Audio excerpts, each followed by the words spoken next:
This is the Investor Connect podcast program. This is Hall T. Martin. I'm the host of the show, in which we interview angel investors, venture capital, private equity, family offices, and many other investor groups for startups and growth companies. I hope you enjoyed this episode. Thank you for joining us.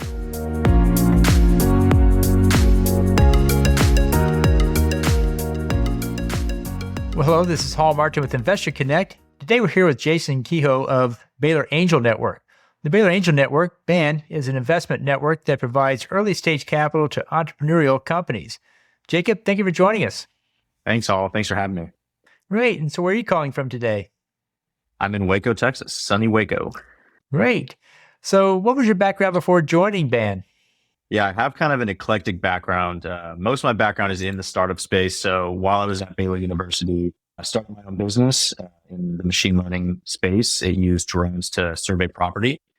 And actually had the chance to start that with a Baylor professor named Wayne Hampton. He was a great mentor to me, great professor. I bugged him after office hours in his class a ton of times and convinced him to start a company with me. So that was kind of my first foray into entrepreneurship. I knew I always wanted to be an entrepreneur and was always interested, and to see someone like him who had done it before really inspired me. So we did that. I had an exit in 2019 after I graduated from that company. And after that, worked in some other startups. Most recently, I worked for a company called Startup Waco, basically trying to build Waco's entrepreneurial ecosystem. It was a, accelerator and incubator. And while I was there, I also started a program called GXG, which was a incubator sort of space for athletes after the NIL law changed. So that's a space I'm definitely interested in, and we were able to do a lot of cool things there. Well, great. So what excites you right now? Yeah, I think in that, in the athlete space, I think sports right now is a really fun place. We've seen a lot. I think in this round alone, we're screening about 3 sports companies. So a lot of disruption happening, especially as it pertains to college sports, streaming services, NIL. So that's kind of always exciting to me, but especially right now, I think there's been a lot of excitement right now. Great. So we've interviewed many people from BAN before, but maybe you can give us an update about where the group is today. Yeah, so we are, still doing really well, doing strong. Our director, Stephen Diedrich, has been doing an amazing job at stewarding the group. Yeah, essentially we've got a cycle coming up. We have been, analysts are doing a really, really good job. Essentially, we're really just serving as a connector with our investor network and the students and high growth companies that we believe in. So yeah, sure you know more than me, Hall. You've been a part of it for 15 years. I'd love to know actually how you think it's changed in the past 15 years since you basically were on the founding committee. So sure. No, it's grown dramatically since we started it in 2007, really got going in 2008. And we now have quite a few more members than we used to. As you get more members, you can do bigger deals and later stage deals because you have more funding. So I think that's the biggest change over the last 5 years, is that the size of the group has grown to where we can actually take on bigger deals. And there is some interest in things that are beyond just the early stage startup as well. And I find that true with a lot of angel groups. They start off in many places supporting the local entrepreneur ecosystem. And over time, they tend to gravitate to be a little bit later stage, a little bit more professional about the diligence. And I see BAN following that same path. Yeah, it's super cool to see your perspective too. And thank you to all you do too for BAN and everything. I appreciate it. Great. Oh, you're welcome. Thanks. So for those who aren't familiar with Baylor Angel Network, why don't you tell them what they invest in? Yeah, so we are pretty much investment agnostic. I know when people think about university-related ecosystems, angel groups, they think about groups that will invest specifically in university-related companies, whether that's the founders went to the school or they've got someone on their board that went to the school. But at BAN, we don't exclusively invest in Baylor-related companies, and so essentially, we really are trying to invest in strong teams and companies with some form of validation. Whether that's market validation with their, an MVP or a product, or if on the medical side, life sciences side, seeing some traction, if that's FDA approvals, medical tests. But yeah, we're not restricted to university alumni or affiliation. We're really just trying to find the best companies with strong teams. How would you describe the investment thesis of BAN? Yeah, so we're looking for companies with proven entrepreneurial teams with relevant industry experience in whatever they're trying to start. We'd like to see defensible and unique ideas and business models, paying customers, or like I said earlier, just some form of significant market traction, fundable and scalable business models. We'd like to see a thoughtful exit strategy. And at our core, because we are, with Baylor University, we want to see something that's complementary to our mission, Baylor. Whether that, supporting human flourishing, strong leadership, and ethics are a big part of what we like to have at the core. And how important or how often do you look for an early exit in the deals that we fund? Yeah, so we don't like to single them out. They're not something that is at the forefront of our mind, but obviously we believe that liquidity comes with valuable companies. And so we're kind of prioritizing just finding those companies that we believe are valuable or are going to be valuable. And we think that, eventually the exit will come or the liquidity will come. And so we try to prioritize that over the speed of the exit per se. Great. And then on the VC side of the things, how often are we swinging for the fences? I think it's kind of a similar vein of, obviously you want those home run companies. You want to try to find those companies to invest in and bring them in. But I think if you have them in there, you always want to bring them in and see what the network thinks about them, see what the members think. But I think as long as we're doing it the right way and wanting to make sure we're vetting the teams well, I think that's also why we have such a front-loaded diligence process with our process. That might be something I might add is, we do have an interesting process where we actually have student analysts, and they're the ones doing the spearheading of the diligence. So it's about a 3-week process of just diligence in the beginning before they get in front of the members. And so I think we're really doing that to make sure we're bringing in the best companies. And if they are these home run type companies, then all the better. And so where do you think the group will be in, say, 5 years? What's your vision of it? Yeah, I think from what I've, talked to Stephen about and kind of our shared ideas and goals for the group, I think our priority is really to, just help the Angels get connected with quality entrepreneurs. So we'd rather grow in excellence than numbers. Obviously, we think if we do that, the memberships will grow. Like you said, the membership has grown substantially, even in the past couple of years. And so we believe, more members and funding will follow. We're really just trying to grow in excellence. I think, or we want to be, the best, not necessarily the biggest. We think there's room to grow. We'd like to grow. We don't want to lose the personal touch and our relationship with our members or entrepreneurs and students. So I think as long as we're able to keep the relationships and that personal touch, we'd love to grow, but really we want to just focus on being excellent. Great. So let's talk about the state of angel investing. How do you see the industry evolving from here? Yeah, I think, obviously I think there's been a lot of corrections in the market. I think it's going to probably continue to a bit. Smaller valuations, on the deal side, we're seeing less deals being done. I'm not super pessimistic. I'm probably more on the optimistic side, but I do just think it's probably the correction's probably for the best, but I do think there's going to be we're going to keep seeing that correction in the market with valuations, which is probably necessary. So what's the biggest change you think we'll see in angel investing in, say, the next 3 to 5 years?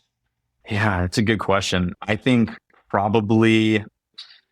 in a similar vein, I think we'll keep kind of seeing more. Hopefully, I would hope that we'll see some more conservative valuations. I don't know. I think there's going to keep being those big trends. It's AI right now. It's crypto probably a couple of years ago. I remember when everything I was seeing was about the metaverse or crypto. Pitch competitions or events, and everyone was kind of trying to push that in there. So I'm hoping that we'll have some less fluctuation and more just stabilization. Great. Do you think angels will move to later stage deals, or will they stay at the very early startup like they are now? It's a good question. I think from my perspective, I wouldn't be surprised to see them move later in the deal stage, just because of the fact that I think companies might be raising less money. And so there might not be these big pre-seed friends and family rounds. And even what we've seen with our group, I think we've started to even, invest in some Series A and keep investing on companies that are in our portfolio. So I would think so. I think they'll probably be moving to later stage, but it depends on also just the size of the deals and I think what the companies are trying to raise. And is band still expanding geographically post-pandemic? We used to all be in Texas, but I believe we outgrown it a little bit. Where are we today? Yeah. Yeah, I think definitely some expansion. Most of the companies I've been talking to obviously love Texas, got some companies in Texas, but been talking to a lot of New York, California companies recently. We've got one company based out of New Hampshire that we're screening right now that does a lot of business also in Mexico. And so definitely seeing that expansion. We obviously want to invest in US based companies, but even seeing some potential companies that are doing some international business. So I think there's definitely expansion, especially just with the state of the world and technology. I think it's just going to keep growing. Right. Is there any focus on a specific sector or a niche at this point? I don't think we have a specific sector or niche that we're focused on. I think there are some that seem to be recurring from what I've seen. I think we like to have a couple life sciences companies in our screening process. I think we're always going to be focused on tech, and I think we'll always like to at least screen some CPG companies. We don't have really we're pretty agnostic, I would think, on the sector though. And what's your thoughts about crowdfunding? How do you view it? Yeah, I think and like everything, I think it has pros and cons, but I think it's nice because it does offer a broad range of individuals to invest in ventures that maybe they wouldn't be able to invest in on their own. And for the entrepreneur, it allows them to, gain capital from a pretty diverse group of backers, which can be very beneficial and strategic. But there's also the limitations, I would think, are going to be really on the guidance and expertise that it would take a group of like Band to have, where managing that large number of smaller investors can be administratively challenging. And it can provide a lot of problems. You've got more people to deal with. That's always typically a problem. And so I think if you can balance that well from an administrative standpoint, it can be great, but also there's going to be those cons as well. But overall, I'd say I'm pretty positive. And so if you had to, articulate the challenges for the angel investor, what do you think the main ones are in today's market? Yeah, I think with the rise of, like I said, kind of before it was a lot of smoke kind of in the crypto space. And now it feels like every company has AI in their pitch deck or their website. And from my perspective, I'm always curious as to how valid that is or what that even means. And so I think a big challenge is just that tech validation at the early stage of, okay, what does this product really do? What does this technology really do? And so I think a big challenge is kind of that smoke and the validation that I think is required to really assess technology at the early stage. Great. So always ask for your advice. You see a lot of investors writing checks these days. What's your advice for people investing in startups? What do you tell them to do before they write that check? I think similar answer. I think validating the tech is crucial. And being able to, if you can't, I think bringing in someone that maybe has seen the company or a similar firm to potentially help you validate that, or to say, hey, they're saying XYZ, their product does this, they work with these people. Can you help me validate this? Especially when there's new emerging markets that are very, I would say, they get very hyped. I would say to definitely just make sure you're making a good investment, that you really trust the team. Because at the end of the day, we've seen a lot of these cycles recently with different types of technologies or different types of industries where they will raise an insane amount of funding, and then I'd say a large portion of them end up being, I don't want to say fraudulent, but they end up not kind of doing what people think they will. So I think kind of just, it's cool to follow the trends, and AI has been a really nice, emerging industry right now. But I think just making sure that you're trying to validate that and staying focused. On the other side of that table, what's your advice for people running startups? What do you tell them to do before they go out to raise funding? Yeah, I think being authentic at the end of the day and not lying is the biggest thing. They're going to find out at the end of the day, right? So if you put AI in your pitch deck and then we get to looking at your stack and you don't actually have AI or machine learning or anything in your product, it's going to be a problem. And so I think just staying true to yourself, and I think it's way better just to make a product or an MVP and get user feedback to get a group of users actually like your product, want to use your product, and are going to give you feedback, versus just having this trying to get the perfect idea or the perfect pitch. I think, I'd much rather see kind of a bad MVP that works or has potential than like the coolest idea on a piece of paper. So I always ask this question for my own purpose of, discovery. What yeah, online information source do you find most helpful in your work these days?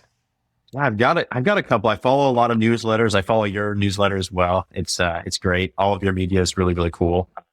I like from the podcast side, there's a podcast called Choir that I really like to listen to. They dive pretty deep into different businesses, start off in tech and now kind of just and all sorts of businesses and even Taylor Swift and stuff like that. But it's a pretty great podcast. I also, PitchBook's an amazing tool if you have access to it.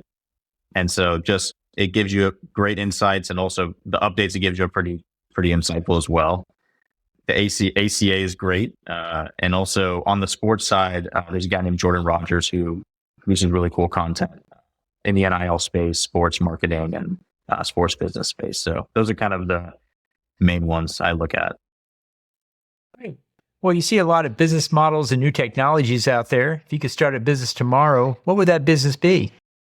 It's a great question. I feel like this is a question I get pretty frequently too. I think probably would have to be, I would think, some form of technology that was easy to just, work probably as a plugin. I'm pretty interested right now in white labeled tech right now. I think that would be really cool, kind of building something that can be used by a wide variety of clients that can kind of do the marketing for you, essentially. I'm always drawn to sports. That tends to be where I always get drawn to. But I think the next thing I do would probably be some form of technology that could be white labeled. Well, in the last minutes that we have here today, what else should we cover that we haven't?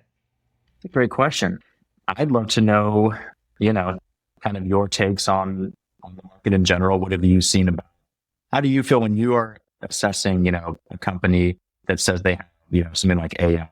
I'd love to know kind of what your feedback would be to an investor question and what an investor would have to look out for when they're looking at a deal. So when I look at AI systems today, of course, the first question I ask is, what AI are you using as far as backend? Are we doing broad-based tools? Or are we doing narrow-based tools? We see a lot of interest in what we call vertical SaaS. That's where you take the domain and narrow it down to just one application. And the value of that is you can drive AI very deep and make it a very rich tool for about half the fundraise of a standard startup, because you've limited it. You need to make sure the total available market is still big enough to have a meaningful exit, but in many cases, it probably is. And so which AI are we talking about, broad-based or narrow, is one. And then second, where are you going to get your training data from it? And as you ask those questions, you start to separate out people that have a real in-depth use of AI versus a superficial one. There's a lot of superficial use of it. In one sense, everybody's going to have AI. So the next question is, who's going to have a more meaningful use of AI, and how do you monetize it? And what kind of productivity gains can we measure from it? Is it a 10x? Is it a 50x? Is it a 100x? And you have to start thinking hard about those things. And then quality control, other people's data is in there. What prevents it from making mistakes, and how do you ensure that, and see what systems or tools they have in place for that? So I think it's just going to the next level of discovery on AI to see exactly where they are with it. And over time, we'll get those list of questions pretty well answered. We are looking for still some early stage, winners that, they come out and they do very well, and they're solid solutions. I think that was one of the challenges I saw with the blockchain world is you kept getting conflated with cryptocurrency and speculation. And so it looked like a lot was going on, but it was just really people making outlandish bets on what the crypto price might do. And I was always looking for real world applications. Who's really making something that really works and people will pay for? And so much of crypto or blockchain, I should say, turned out to be very unwieldy systems that it just wasn't a good technological fit to the application. It was too slow. It was too much latency in the system. It was just too much overhead. And so the same thing comes out with AI. Where's AI really going to do well? And it seemed like the early use cases means it can augment people in current applications fairly easily. Yeah, it's really insightful. Yeah, you can shoot me an email at Jacob_Kehoe, that's Kehoe at Baylor.edu. You can go to our website, BaylorAngelNetwork.com, to learn more about us. If you're a startup looking to get funding and want to reach out to apply, you can do that. Or if you're a member looking to get in touch, or a prospective member, or if you just want to learn more about it, learn more about what we do on the student side, or the Baylor side, yeah, I'm happy to talk to anyone about any portion really about it. Thank you so much. I appreciate it.